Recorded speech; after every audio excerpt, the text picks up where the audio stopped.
Hello and welcome to the Brutal Iron Gym podcast, where our goal is to cut through the BS and deliver the brutal truth about topics related to health and happiness.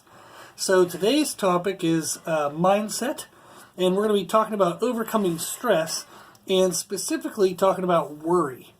And there are other forms of stress that can kind of cause problems with our life and get in the way of our happiness and productivity. And I wanted to take the next couple of mindset podcast to discuss kind of the individual topics. So rather than trying to lump this all into one where I have to go so quick and maybe not getting, maybe it might be overwhelming or too many steps to go through, I figured we just kind of take them one by one. And this is something that comes up often when talking about talking with my clients, either online or in person, is a lot of times what gets in the way of healthy living is things unrelated to our diet and our exercise directly. So it's not that they don't know the workouts or they don't know the nutrition. It's not kind of lack of knowledge. It's kind of these other things getting in the way, in the sense of they're worried about, since we're talking about worry today, they're worried whether or not the program will work. So then all of a sudden they start kind of like taking on too many ideas. This happens all the time in nutrition, where somebody gets one person's opinion, they get another opinion, another opinion, another opinion, then all of a sudden you have countering opinions. You don't know which to follow, so now all of a sudden you have this uncertainty and this unknown, so therefore you begin to worry whether what you're doing is right. And since you're worrying about it, you're probably not going to follow it 100%, because since you're uncertain if it's correct, you're not going to give 100% of yourself to something that might possibly be incorrect. And then what ends up happening is you give a lesser percentage to a little bit of everything, and you end up going nowhere. So this becomes some of the problems with too much information, which we run into nowadays. So I think if you looked at, like, say 30, 40 years ago, it would have been really hard to get information other than just a couple, local people in your town or people you'd run into in person. But with the onset of internet and everything else, we now have access to too much information, and it becomes overwhelming. And that can create that system or that symptom of worry, where you're overloaded, everything's contradicting, you don't know what to do, so you don't really do anything 100%. And this is true of training too, so people can worry about if what they're doing is correct. So I have, oh my gosh, it's sad how many times this comes up, but somebody will come to our gym or our facility and they'll say, I've done X, Y, and Z in the past. I've lost weight, but it always comes back. Or I make some progress, but I always regress backwards.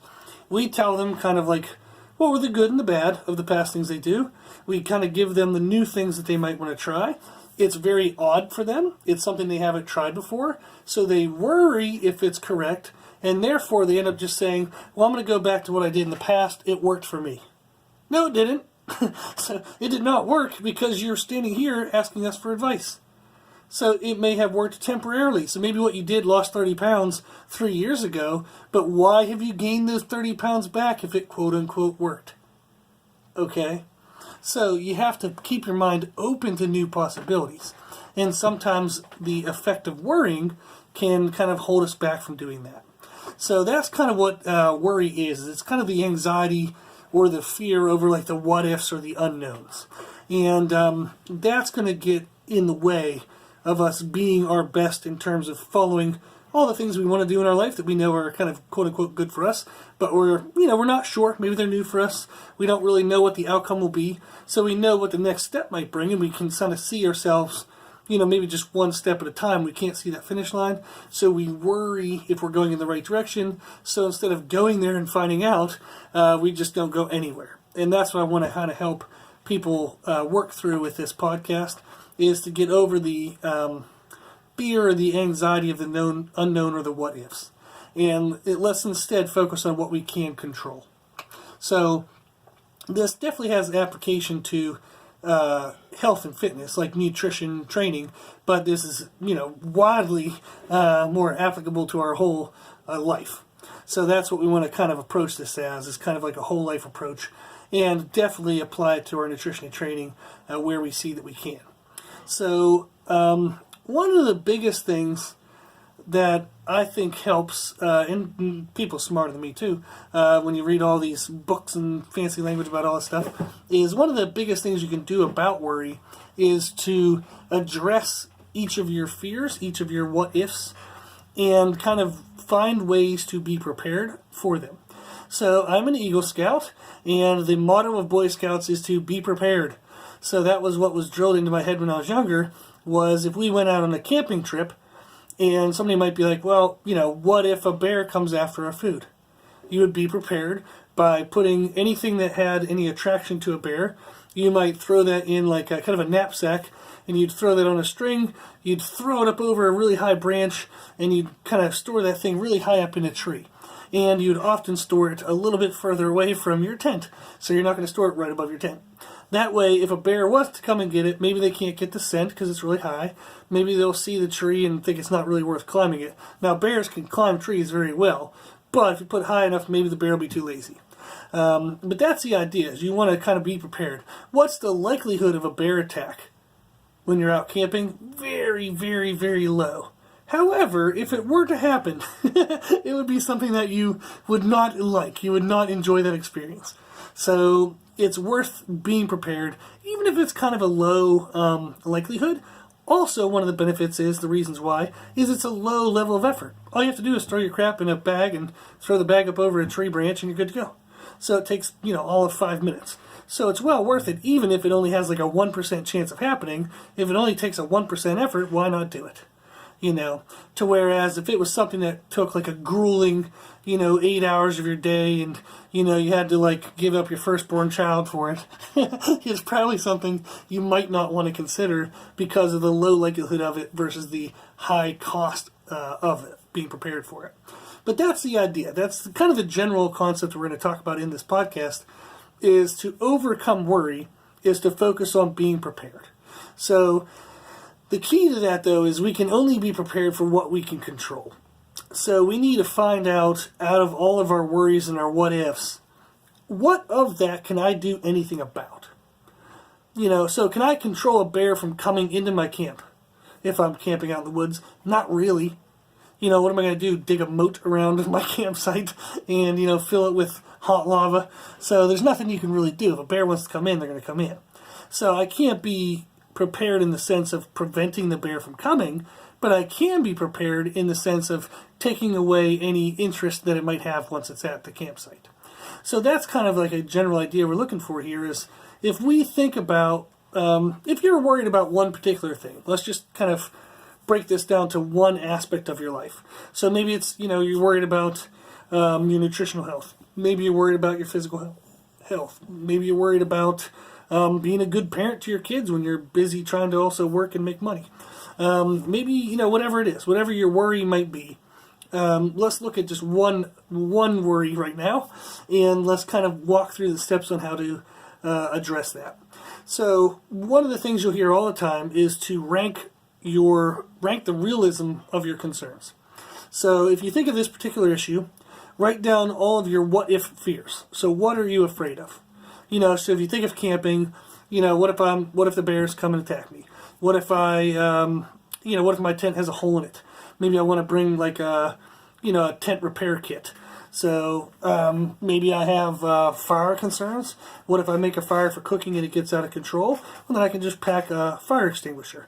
So that's kind of what we want to do, is we want to think of what are all of our concerns and worries and fears.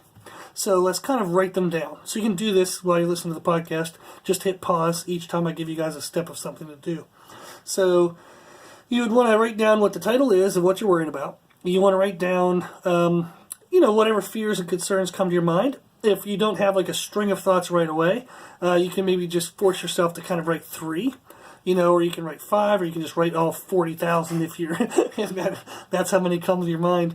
But you want to write them down and get them on paper. Okay, even if you think it's kind of like really stupid, what if aliens attack? Just write it down anyhow. So just write it, get it on paper, get it out of your head.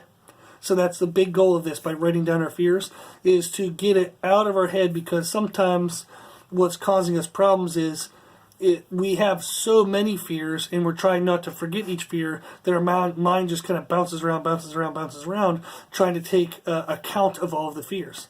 So rather than us actually putting effort towards addressing them, we have effort lost towards just trying to manage them. So let's get them on paper. Okay, write them all down, get them on paper. Now, what you want to do is you can come up with a scale of your own. You can pick like 1 to 5 or 1 to 10, but you want to rank the realism of each fear and concern. What's the likelihood that that thing is going to happen?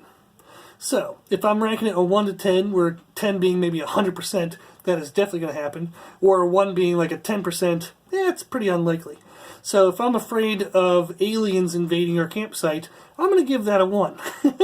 So now, if it's in your head at all, it probably has to have at least a 1 value. So if you would laugh and say, I'd give that a 0, why the hell are you even worried about it then? So apparently, if it's in your head for a worry, you must have some belief that it is a possibility. So you might as well write a 1, so that way you give it the respect that that worry or concern deserves in a sense. So if it's there, you might as well give it a 1. But let's go through that. So it's whatever you would, if I keep using this camping analogy, you guys are going to probably go insane. But the idea would be to rank them in terms of what you think the realistic aspect of that is. Now, if you're ranking everything at 10, calm down, take a deep breath, and think through past experiences that maybe are somewhat related. Or go talk to people who have experienced what you're about to experience or what you're worried over. Go find out from them. And you can even do it, you can do it in person if you want to. You can read books, you can find this stuff online often. But go find out what the likelihood of what you're worried about is. So if you don't know how to rank them, if you're sitting there going, man, everything looks like a 10 to me, then go talk to somebody. Go read a book. Go look up something online. Go find a couple accounts or experiences from other people and see what the commonalities of what happened with their experiences. So that might be a good way to do a little bit of a research on it. And something we're going to be talking about through the podcast here is the concept of being proactive towards our fears and concerns and worries. So rather than us just sitting there and kind of stewing in this craziness, if we can put action to a worry, that's going to help a ton. So maybe your first action is going to be do a little bit of research. Go find out what the complications and negatives are of what you're attempting. Find out how common they are, and then that's going to lead us to our next step. So let's say somebody's worried about competition. So they're worried about competing. And they're like, what if I trip and fall on stage if it's an aesthetic-based show? And that is the fear. People have expressed that to me when they're prepping for shows. I have only ever had one competitor kind of sort of slip-ish on a piece of tape in those high heels. But no one has ever wiped out, knock on wood. Hopefully that doesn't happen. But it's really unlikely that you're going to trip and actually fall on your face in an aesthetic competition. So if you are worried about that, go talk to some people you know who maybe have competed.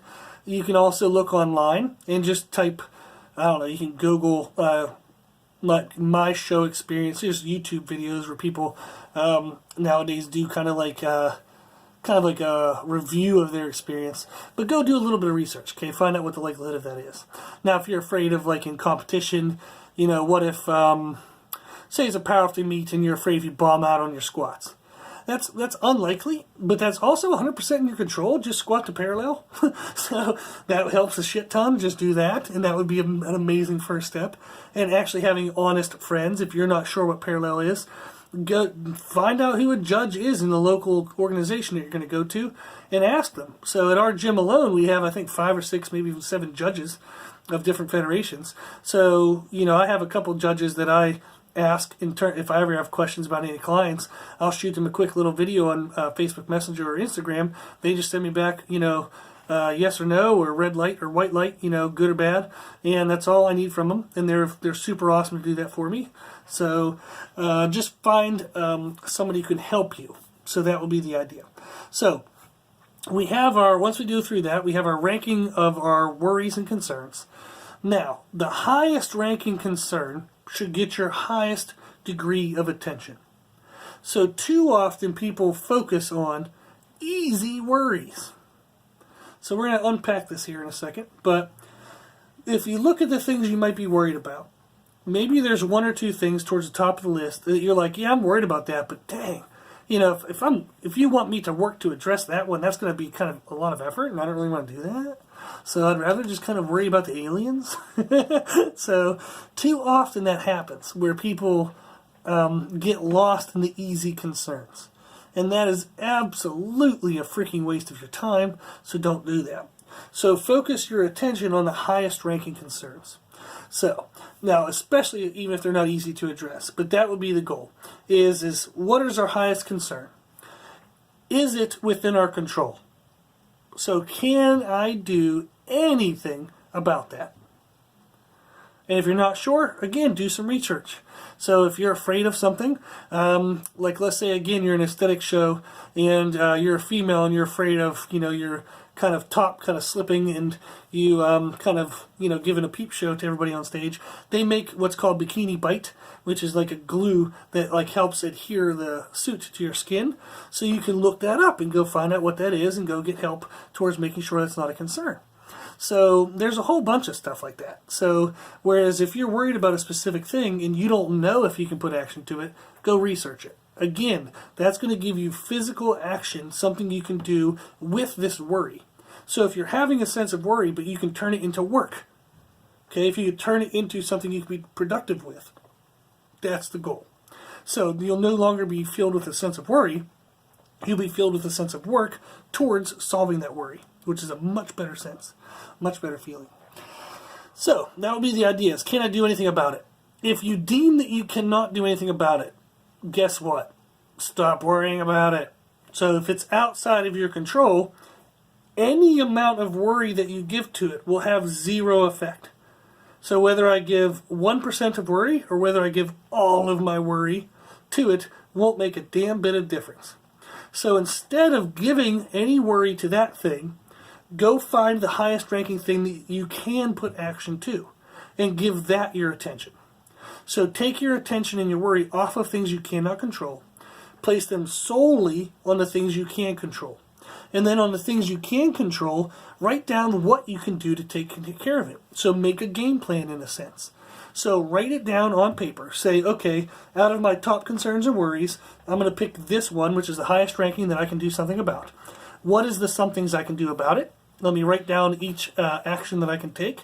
Let me write down the steps that I can take to taking those actions, because maybe sometimes it takes 2 or 3 steps to get that kind of action crossed off the list. And you want to write these down and make game plans, and you want to, in a sense, like we said, turn your worry into work. Okay? So a game plan narrows your focus, and it turns your focus from unproductive, doing nothing worry to productivity work, something you can do something about. Okay? So this is it also helps when you have action to put towards a worry. It helps you push through like apathy, like that feeling of why even bother, never going to make a difference. If you have a game plan and you have the actions that you can take to address it, that's why you should bother. That's what you can actually do. So just do those steps. It also helps push you through the depression response when you come to worries. A lot of times when we have worry, we get depressed over it. We kind of feel defeated by it. We feel kind of run down, low energy. We feel like kind of just like, yeah, there's something I can do, but I don't even want to do it. Or is it even going to make a difference? Well, if you're not sure if it's going to make a difference, that means there's a possibility that it might. So therefore, you want to go ahead and do it. So if you do nothing about it, you will make no difference. If you do something about it, you might make something of a difference. So that's the idea. So by having a game plan and by having steps to take, that can help you push through apathy and depression. It can help you push your worry into work and help you be more productive about this. So now, I am talking about stuff that seems very fluffy, but I've done this in my personal life a lot of different times. So I'll give you 2 quick examples, and these are just to kind of give, real world practical examples. And it's so here. So I'm just going to give you some of mine. So one of them was when I was younger. I think I've talked about this in past podcasts. I didn't really like the way I looked when I was younger. So it kind of gave me a lot of you could say worry in the sense of like when I would meet new people, I'd be worried, how they would respond to me.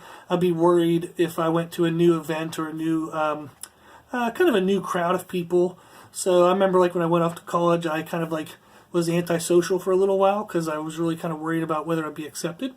So that was kind of a difficult thing. And there were things I didn't like about the way I looked. So like I've talked about in past podcasts, I'm blind in my left eye. So sometimes I would get worried about if I'd look cross-eyed. Other fears and worries and concerns. So what I did for myself was to consider, okay, what can I control? So maybe I felt like I looked kind of like fat and out of shape, and I wouldn't look very desirable to females, and or I wouldn't look like I would garner much respect from other males. So I said, okay, I might not be able to fix my eyes. I can't fix my face. So it is what it is. Those are what they are. But I can work on getting less fat. I can work on getting more muscle. I can do something about that. So I remember I took on that challenge. I think I was around like 17. When I said to myself is, okay, there are some things I can't do anything about. But there are some things I can do something about. So I'm going to do those things freaking full on, all out, and try to make the biggest difference I can. So that's what I did. So for those of you who don't know, when I graduated high school, I'm 100 pounds over the weight that I was when I was 18 years old. And that was after 3 years of exercise. So it took me 3 years of exercise just to get to how out of shape I was at 165. I'm now 265, sometimes heavier, most times heavier. And I'm actually leaner than I was at that 165. So I put a lot of work into my body, and I built 100 pounds of, say, clean weight over my natural body weight to make sure that I looked the way that I wanted to. So I was able to change that and make that difference. Couldn't do anything about my face. So the only thing I really did for my face was I grew a beard, and that kind of hid the fact that I have two like half chins, so I don't have a full actual chin. I have like no chin followed by like a small chin underneath my no chin. So that sucked. So God didn't do me any favors in the facial department there. So other than being able to grow a beard, which is I guess makeup for men, I couldn't do much about that. So I just grew the body that I wanted. But that was my response. Okay, what can't I control? But what can I control? And whatever was within my control, let me control it 100%. So another example is when I opened up the business. We've had the gym for 8 years now. And I remember in the first year or two, it was a pretty big struggle. And I did have a couple times, one in particular, where I woke up to an alert from Bank of America saying that my bank account was minus $400. So I had, by the end of business that day, to come up with $400. And holy freaking crap. First of all, whether you get that like email, I think I got the email like super early in the morning, like 5:30 in the morning. Well, that's a pretty good alarm clock. So I was up pretty quick and I was working on trying to solve that. And in my head, I could have thought, oh crap, minus $400, everything's done, the business is over, I've lost the business, I'm a loser, da da da da da. But thankfully I didn't have that response. I immediately just woke up and thought, holy shit, how am I going to make $400 today? And then I just started moving and doing things. So, and I ended up making it work thanks to God and some effort on my part by the end of the day. But that was one thing where in those examples, I was presented with something that was worth worrying, okay, in my mind or my opinion. And instead of me doing nothing, having the apathy effect or being depressed about it, being sad about it, I kind of immediately tried to think of what can I do right now to make a difference, and let me go do that. So that's the goal, is put your worry into work. So that way you'll have productivity from this mental effort and energy rather than nothing happening and you're just feeling stressed out but not getting anything for your stress. Okay? So we thought about it is we thought what was our worry and concern, what were all of my, like the big item, then what were my worries and concerns related to that big item. We wanted to rank those, rank them from, say 1 to 10. The biggest concerns get your most attention. You want to consider what can I do, what can't I do. If it's something outside of your control, cross it off the list, throw that paper away, don't give it another thought. If it's something you can control, put actions to it. How are you going to control it? Literally, what are you going to do to control that thing? So you want to change your mind from what if to what now. Not what if this, what if that, some time in the future, some distant thing. Not these what ifs. Think what now. What can I do right now to address that? What can I do right now to take a step towards the right direction? So change your what ifs to what now. That's the goal. Okay? So hopefully this will help. It might sound, like I said, kind of fluffy and things you may have heard before or read in books before, but if you actually physically put this to work, I have seen firsthand that it does make a difference. So please, please, please, if you have worry that is holding you back from living the healthiest, happiest life you can, please take these steps and try to take control of that. So you've probably been living with your worry for some time right now, as to right now. Has doing nothing up until this point made any difference? No. Has doing nothing up until this point made it any better? No. So let's try something new. Let's try these steps. Let's see if we can make a difference. Let's see if we can make it better. Okay?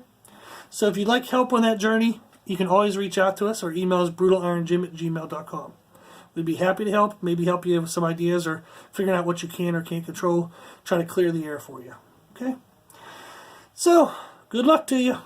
If you like this information, you can find more from us on Instagram, Facebook, and Twitter, Brutal Iron Jim. Also, if you like the podcast, please share it with family and friends. So the more people we help, the happier the world will be. Everybody deals with stress. So if you know anybody, send this link their way. So it might just be a nice casual way to help somebody out. Okay? Nice little subtle hint.